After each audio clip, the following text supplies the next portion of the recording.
Hello guys and welcome back into a new brand video. In today's tutorial, I'm going to show you how to move an object in Filmora. So make sure to watch the video to the end and follow these simple steps.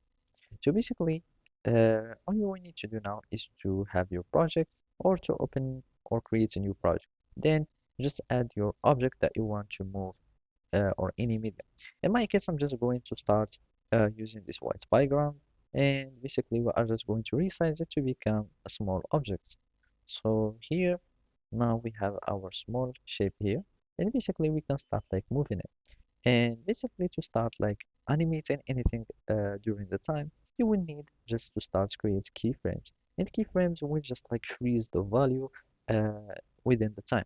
So for example, here we have my video or my object to be in this position in the time 0, 0.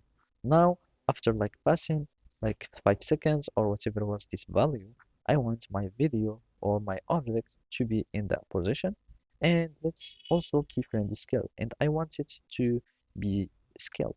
Then after here, I want it to be resized again. And then I want it to go further and uh, done.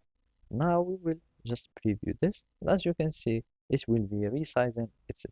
And basically, you can do that with all the elements or all the properties of uh, the objects. And it might be an image, text, or it can be also a video, stock footage. It can be anything. You can do the same for all the objects here in Filmora or any other like editing software. And basically you can also like change the rotation within the time, and basically it will become something else. And let's just preview this, just both these changes, and you can see that it's changing. So basically that's it. Thank you for watching and see you next time.